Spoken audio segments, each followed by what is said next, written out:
Man, we've lost 2 games in a row, and neither one of them were very close. This team hasn't played as well as I thought they would this season. We have a chance here against Georgia Southern, who's a team I think we can compete with and beat. To get this back on track, let's see if we can get it going. Despite all the bouncing around we've done at quarterback, we've decided to go ahead and give Noah Lugo the start today. He has 8 touchdowns, 7 picks. His inaccuracy's just awful, and that's the biggest thing that I don't like about him. We'll have to see if he can get that figured out today as he gets a quick pass and gets us a first down, and we go right back to the bubble. We're going to get Caleb Gross. That's a solid 5-yard gain. Those are the type of plays we need to be able to hit consistently, as Lugo's going to look to go down the field, and he checks it down wisely and hits Gross again. That's an easy first down. Those are the type of things we haven't been doing well, and that's what we're looking to improve upon. However, Lugo's going to drop that. Luckily, we recover it, and we end up getting 8 yards still. That right there is a microcosm of our entire season. We do something well, and it just goes sideways. Luckily, we didn't end up fumbling it away. We did get on top of it, so we have a chance here on 3rd down and 2, as we're going to go 5 wide, leave Lugo by himself and let him just throw it underneath. That's a smart decision. We get Gross, we keep this drive going. I'm going to try my best today to not have a quick hook with Noah Lugo. I think that he deserves one last shot to really prove himself. I think that the early season gave us hope, and then he's just kind of struggled here in the middle of these games, and then he just tapers off towards the end and things don't go well. Here he takes a bad sack, and unfortunately that's going to end this drive and force us to have to punt the ball back to Georgia Southern. So now let's take a look at their offense. I can definitely say I didn't expect them to run a toss sweep on the first play, as that's going to be a huge run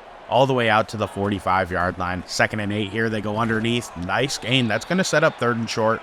Fernando Carrera made the tackle there. They decide to go right back to the toss, and they ran that to the wrong side. You can't do that towards Austin Ackle. He is an absolute beast, and he stuffs that and shuts it down. So our offense is backed up pretty far here. We're going to go to Lester Iverson. That's a beautiful run all the way out to about the 20-yard line. We decide to go right back to him. He spins and ends up picking up 8. He's having a pretty good start to the game. It's something I love to see. Unfortunately there, that spin did nothing. It's going to be 3rd down and 2, and they hit him. They sent everybody at him. We had nothing we could do there, so we're again forced to give the ball back to Georgia Southern. We got to get this offense going, or else this season's going to be over, as that's another pretty big play given up by our defense. That's going to set up Georgia Southern's offense across midfield, as it's 2nd and 7, and we are there to get the sack. That's Liggins getting through and getting him down. He's been our coverage linebacker. That was an excellent blitz by him. And they go underneath on 3rd and long. We get the stop. That means we should get the ball back while it's still 0-0. First quarter's coming to an end, and there really hasn't been a whole lot of action. We've had some success so far, but things really haven't been going great as Lugo takes a sack there. We can't do this. It's 3rd and 12 now. That's the thing. He just doesn't play smart at the quarterback position. I've been really disappointed with him. As we look at the stats, they're just pathetic at the end of the first quarter. Nothing's gone well for either team on offense. But we have a chance here as it's 3rd and 12. We go down the field and we miss Lester Iverson. He was open there. So now Georgia Southern's up around midfield. This is a great opportunity for their offense. They can get some points here and take the early advantages. It's 2nd and 14 following that TFL, and we're going to follow that up by getting a sack. That's Austin Ackle coming through and wrapping up the quarterback, getting him down. It's going to be 3rd down and 24 here. So Georgia Southern takes a deep shot, and that's going to be intercepted by Hogue. What a play by our defense. That gives us actually pretty good field position. They could have backed this up once again. So we now have our first chance to really succeed on offense, and look what we do here. We throw a pick. Are you kidding me? And that one's going to go back to the house. We got nobody near him. The only thing that could save us is the fact that there's a flag on this play. I don't know what it's for. And look at that. It's pass interference on the defense. We are saved by a penalty. That should have been a pick 6. Lugo just made another awful decision there. But we still have a chance to salvage this drive. We just need to be smart and keep it on the ground, as Lugo's going to pull it on a read option. And that's perfect. That's a 5-yard gain. That's a first down for the Warhawks. But we decide to pass with Lugo. I don't love this decision, but Joe Basley's wide open. Basley down the sideline, pushed out of bounds at the 2-yard line. That's a 1st and goal. What a big play by Lugo. As you've got to be freaking kidding me, man. How do we throw that pick? You know, honestly, I try to keep it where it's all on the players. That was on me. I seen pre-play that wasn't going to work well, and for some dang reason, I decided to not audible the play and try it anyway.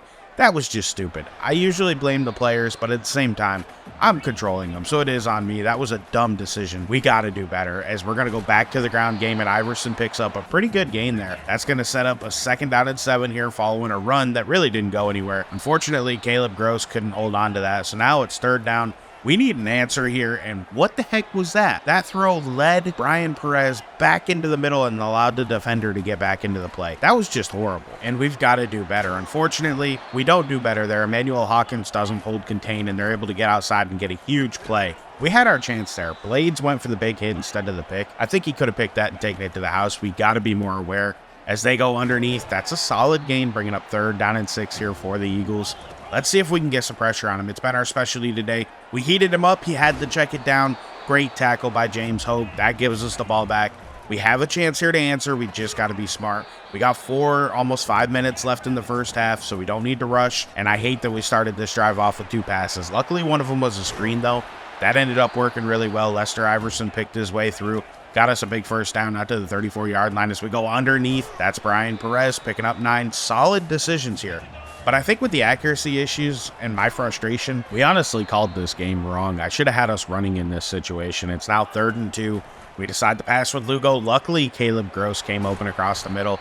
That's a big reception. He already has 5 catches today. Not a lot of yards, but they've been pretty critical as he keeps this drive going. We finally go to the ground game. Lester Iverson's been really good, and I think we need to lean into him. Unfortunately, we avoid it again, and that's a drop, so that's going to bring up 3rd and 4. We're probably going to have to pass here. We go to the bubble, and Gross can't convert. It ends up being 4th and 4. Now we decide we probably ought to go for this. We have to pass, so we send out Iverson to the right and make this 5 wide as we go underneath. That's Caleb Gross making the tough reception and getting us that first down. That was a critical play right there as Lugo nearly throws this drive away.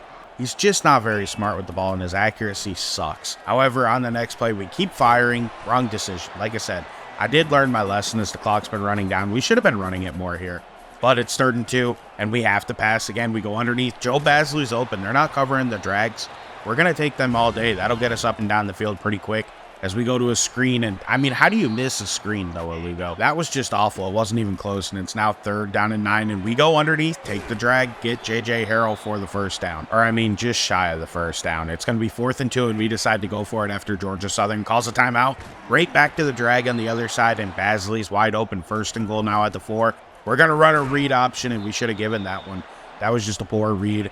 Lugo's going to pass. 2nd and goal. We're at the 6-yard line, and we go back to the drag. This time, Basley just dropped it. That's not on the quarterback. So on 3rd and goal, we go to a screen pass. Keep it simple, and we just can't get in. That spin move wasn't quite enough. So now we're at a terrible angle to make a kick. These are excessively hard, in my opinion. Luckily, we're able to drill it, get some points to end the first half. So this game's been pretty unimpressive. 7-3 at halftime is definitely not interesting. But if you're still hanging around, how about you hit that subscribe button and join us as we're on the path to 500 subscribers.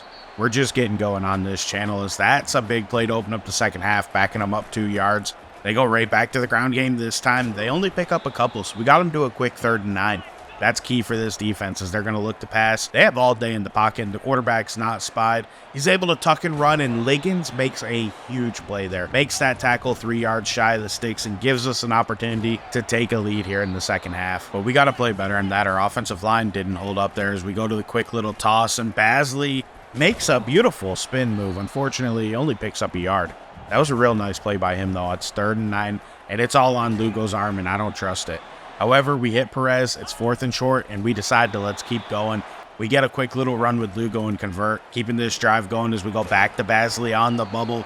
He picks up 4. That's solid. Honestly, if you look at just stats, Lugo hasn't been horrible today as he's going to take a shot down the field. We had a shot, but it just wasn't a good enough throw. Caleb Gross had to lay out for that one, and he couldn't make the play. So on 3rd and 6, we are forced to throw, and we hit Brian Perez for a great first down there. We're keeping this drive going. We're doing everything right until that awful throw. I mean, what was that, man? Luckily, Georgia Southern's backed up, but we just lost a perfect golden opportunity for points. And that's all on Noah Lugo. I made the right decision. He made a tremendously awful throw. So let's see if our defense can once again hold up. They've only given up 7 points by some miracle. And we're halfway through the 3rd quarter as they're looking to pass here, and they go out underneath, and we had nobody over there. Hogue was out of position. Their tight end breaks the tackle, and he ends up getting a big first down out to the 36-yard line. As they're on the move here, their quarterback's not much of a scrambler, and that shows you why. He ran right into a sack. Jamison Iosu's there to make the play, and unfortunately, he got shaken up in the play. Luckily, he's not out long, and he's able to return as it's 3rd and 18 for the Eagles. They go underneath, check it down. just make the tackle, guys, and we do that. That's going to give our offense another opportunity to answer and maybe take a lead. We just have fallen short all day today. But we make the big play there. That's a tough catch from J.J. Harrell for the first down. That's exactly what I'm looking for as we go to the play action game. I thought we were going to run it there. I honestly forgot. It's been like 2 weeks since I played this. That ends up being a big play to Caleb Gross and another Warhawk first down. So Lugo moving, looking to pass. We got to get back to the ground game. I don't know why I made the decisions I did in this game. The ground game was working. We just went away from it and tried to put the game on Noah Lugo. And honestly, he can't answer. I know better than that. That's why I've been benching him all season. We've got to smarten up. Things just aren't sticking in my head when I was playing this. I don't know what I was doing. So now the Eagles got a great opportunity to take a 2-score lead. If we hold them to 3, it stays a 1-score game, and that would be best case scenario. However, it looks like they're quickly moving down the field as they're in field goal range, I would say, right now. College kickers usually miss, but not in this game unless it's a short kick. That's something I want to see fixed in college football 26. I think kickers are way too accurate. It should be a lot harder to kick. Now that meter goes 100 miles an hour for us, but not for the computer. They need to turn down the computer's accuracy as we get pressure and a big sack there by Austin Ackle once again. We've been led by our defense today. At the end of the third quarter, it's 7-3. This has got to be the most boring game to watch. So if you're still here, I truly appreciate you. Go ahead and drop a like, and I promise we'll get this offense figured out. It's been a really down year. If you go back to earlier years, we're not usually this bad. We luckily, though, get pressure on this play, and that's a huge sack. It's going to be 4th and 12.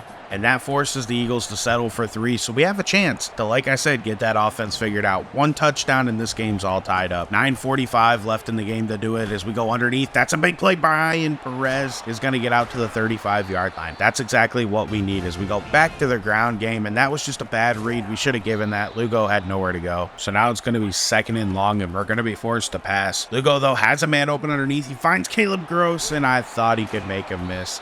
It's okay, we get the first down. That's exactly what we're looking for at the 45-yard line. And then Lugo takes a sack. Like, come on, buddy. Every time you make a decent play, you make a horrible play to follow it up. Look at that. He just steps up in the pocket, didn't tuck and run. I was trying there. That's on the player. I don't know what happened. So now it's going to be 3rd and 17, and we take a shot to Joe Basley, and it just wasn't open. So at this point, I'm frustrated, and I decided to let's go for it. Probably the wrong decision as that falls incomplete. And now the Warhawks are in a pretty tough spot here as the Eagles take over at like the 38-yard line. That's honestly probably too aggressive in this situation. I'm not gonna lie, I was just overly frustrated in the moment.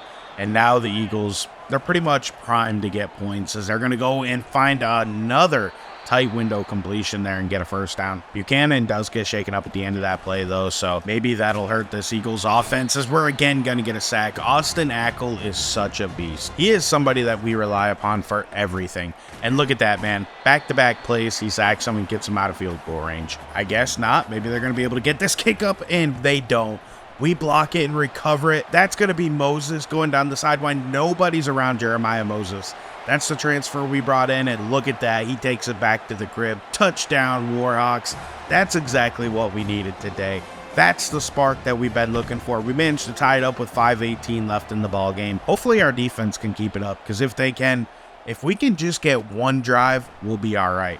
But we got to make the tackle on special teams as this is looking like a nice return. Oh, no. 3 broken tackles later, and it looks like the Eagles are going to score immediately. Cologne's trying to catch him. He's just not fast enough, man.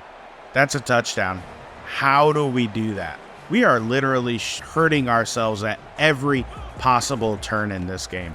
We had a chance to capture momentum, and we gave it right back to them, and now we're down 7 all over again. Let's see if our offense can answer those. Lugo's going to go down the field. We have Basley open one-on-one. He's at the 40. He's at the 30, and nobody's going to catch him, man. That's a touchdown. We get another quick score here. That's going to tie this game up at 17. We just need our defense to step up. We, of course, can't allow our special teams to screw us over, so we need to make sure we're playing better here, as it looks like our special teams stepped up. They're going to use the QB run, and he fumbles the ball. We had our chance right there. That's a huge miss by our defense. We just couldn't get on top of that fumble as their back's going to find some pretty solid space here and pick up a good gain as we're down to 3 minutes and 11 seconds left. We got to make sure they don't possess the ball too long. We need a shot to answer it whenever they get on this drive, as that's a nice run again. He's up across midfield now, down to the 44-yard line.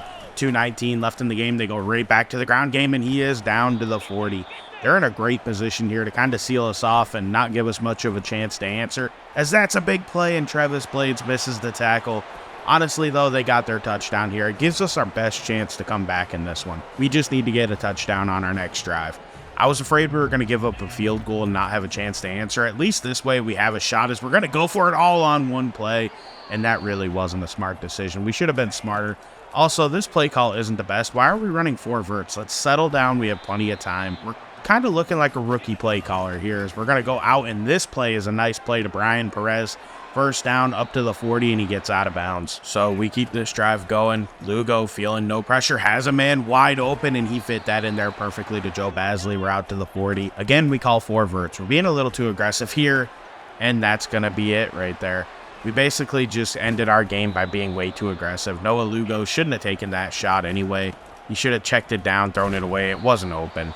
Now we just need to stop them to get another chance, as they're going to hand it off, and there it is. That's the ball game right there. UL-Monroe is going to drop this one. It's pretty disappointing. They're going to drop their record down to 2-4 on the season, and honestly, now we got to question whether we're even going to be good enough to make a bowl game. This was easily a winnable game. We were pretty evenly matched, so I'm not that upset with the outcome. It's just the fact that we made mistakes in the end that ultimately cost us the game. Elijah McDowell made multiple plays against us. You just can't make them mistakes and think you're going to win ball games. We've got to be smarter, and it just hasn't been happening. We threw 4 interceptions today with Noah Lugo. I gave him the entire game. I got to be honest with you, I think I'm done with him. I think it's time to move on. I think Reese Mooney's going to give us our best chance to win games. Our ground attack's slowly coming around. We're not getting enough out of Noah Lugo, though, for me to consider him to be our answer at quarterback, because I don't think we can transition to that much of a ground attack and him really add a lot of value like he would need to not be able to throw the ball, because we do rely on moving the ball through the air pretty much in every game, even though it hasn't been our strong suit this season. If we've had any sort of success, we've actually been able to pass the ball. When we've been completely shut down, when we haven't been able to throw, and we've had to completely rely upon the ground game. Well, if that's going to be the case, I just can't start Noah Lugo. I'm going to take a little bit of time to reevaluate. Like I said, it's been a little while since I played this game. I'm about to start the last stretch of the season, and I'm going to play all them games. I would like to play them and record and edit and upload pretty quickly like I used to, but unfortunately things just haven't really worked out to where I've been able to do that lately. You know, our daughter's going through sleep regression right now, so there hasn't been a whole lot of recording happen. The channel's been doing awful, and that's on me. I'm not doing things well. I'm pretty disappointed with that, but at the end of the day, you know, I think the best thing I can do is play out the rest of the season and just slowly upload these games and see how the season goes. We're going to get a recorded ahead, like I said. I'm probably going to play them all this weekend to have some free time. But I'm LDJ11. I want to thank you guys for watching. It's been a pretty rough season. I think we can turn it around against South Alabama. I'll catch you in the next one. Have a great day, and I'm out.